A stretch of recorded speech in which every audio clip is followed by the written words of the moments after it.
Hoy vamos a hablar de la Revolución Argentina. Somos Joaquín Varela, Nicolás Guaita, Tayel Guaita y Lautaro Laceri. Contexto. En esa época Estados Unidos, en el marco de la Guerra Fría, ya comenzaba a impulsar abiertamente la guerra sucia y la instalación de dictaduras militares permanentes en América Latina. Alimentadas desde la Escuela de las Américas, su misión principal era fomentar o servir como instrumento para preparar a las naciones latinoamericanas a cooperar con los Estados Unidos, y así mantener un equilibrio político contrarrestando la influencia creciente de organizaciones políticas de ideología marxista o movimientos de corte izquierdista instalada en Panamá, dentro de la llamada Doctrina de Seguridad Nacional. Tras la Revolución cubana, los estadounidenses no iban a permitir otro gobierno izquierdista en Latinoamérica. Revolución Argentina fue la denominación utilizada por los militares argentinos para describir el periodo en el que gobernaron el país tras el golpe de Estado de 1966. Esa etapa histórica duró hasta 1973, cuando la oposición obligó al entonces presidente, Alejandro Agustín Lanús, a convocar elecciones democráticas. La Revolución Libertadora pretendió desperonizar al país, pero ni su dictadura ni las democracias condicionadas por la proscripción del peronismo pudieron lograrlo. Al igual que hicieron los sindicatos cercanos al peronismo, el resto de las organizaciones obreras se opusieron al gobierno de Ilia desde comienzos de su mandato. Solo un año después, en 1964, estas organizaciones planificaron un plan de lucha para intentar lograr mejoras sociales. Dentro de esas movilizaciones destacó la ocupación de unas 11.000 industrias por parte de los trabajadores. El gobierno optó por dar una respuesta moderada a esas movilizaciones. En lugar de movilizar a la policía, prefirió denunciar ante la justicia a los líderes obreros. Los militares consideraron esta manera de actuar como demasiado blanda. Otro de los motivos aducidos por los militares para dar el golpe de Estado fue la aparición de varias guerrillas, especialmente presentes en el norte de Argentina. Los medios de comunicación reaccionaron con artículos ferozmente anticomunistas y en contra del sector izquierda del peronismo. Entre las voces que destacaron en este sentido se encontraba Juan Carlos Onganía, el comandante en jefe del ejército. Este general se adhirió a una doctrina que estaba comenzando a extenderse por toda Latinoamérica impulsada por Estados Unidos, la frontera ideológica. Esta consistía en la formación de organizaciones militares dedicadas a enfrentarse a los comunistas. Todos los motivos anteriores fueron recogidos por los militares en los documentos con lo que justificaron su golpe de Estado. Para ellos, su acción era necesaria ante la crisis que azotaba al país y por la ineficiencia de la democracia liberal.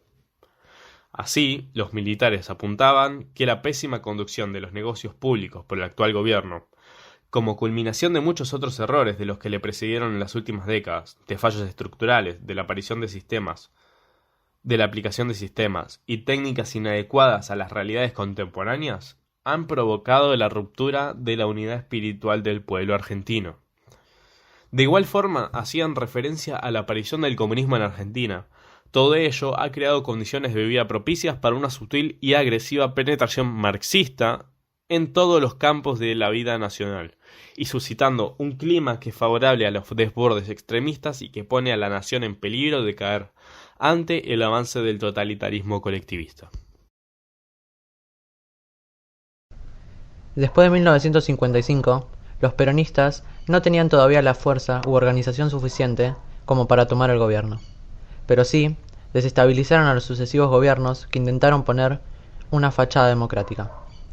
Frente a esta situación, el general Juan Carlos Onganía se presentó como la solución para diferentes sectores: ejercer un gobierno autoritario, sin establecer plazos para una salida democrática, con el objetivo de modernizar y racionalizar la economía. Un amplio sector de la población era indiferente al levantamiento, ya sea por influencia del periodismo, o por no peronistas, o estar excluidos de la política. Sin embargo, los sectores empresariales, tanto grandes como pequeños, avalaron el pronunciamiento. Perón, desde España, no se pronunció a favor ni en contra de los acontecimientos y prefirió esperar para ver cómo se desenvolvían. Ordenó desencillar hasta que aclare. Con este consenso, no hubo reacción civil o militar cuando el 29 de junio de 1966 el presidente Arturo Illia fue expulsado de la Casa Rosada sin siquiera ponerlo preso. quien había sido el ganador de las votaciones, aunque sin la mayoría absoluta, con tan solo el 21.15%. La primera medida que tomó esa dictadura fue la disolución de toda legalidad anterior, la destitución de las autoridades constitucionales, incluidos los jueces de la Corte Suprema, la desintegración de los partidos políticos y la confiscación de sus locales y bienes. La noche de los bastones largos. Entre 1955 y 1966, las universidades habían gozado de la democracia interna prevista por la reforma de 1918. Hasta la irrupción de Onganía, las universidades eran una isla democrática, ya que allí estudiantes y profesores podían expresarse libremente. Había mucha militancia de izquierda y el peronismo, minoritario en los claustros, casi no se oía. Esto, visto con los ojos del gobierno militar, construiría un foco opositor de mentes críticas, de politización y agitación estudiantil. Por eso, en julio de 1966, Onganía suprimió la autonomía de las universidades nacionales, que pasaba a depender del Ministerio del Interior. En Ciencias Exactas de la UBA, la policía forzó las puertas y entró con gases lacrimógenos. Estudiantes y profesores fueron expulsados violentamente y apaleados por una doble fila de uniformados, en la denominada Noche de los Bastones Largos. En la represión, muchos fueron heridos, cientos detenidos e incluso en la Universidad de Córdoba hubo un estudiante muerto, Santiago Pampillón.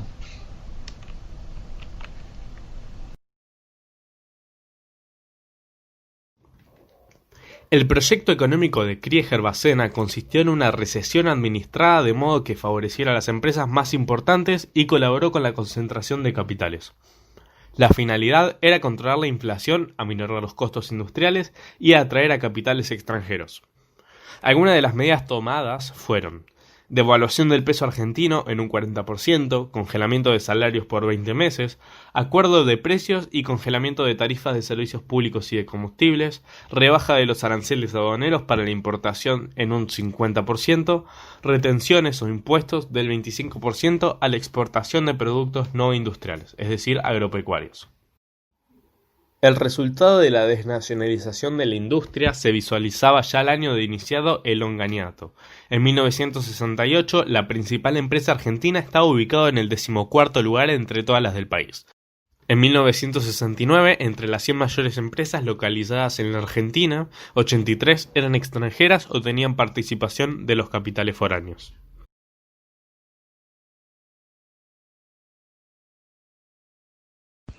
Tucumán arde. Históricamente, el Estado había protegido y subsidiado las producciones regionales, como la azucarera en Tucumán o la algodonera en el Chaco.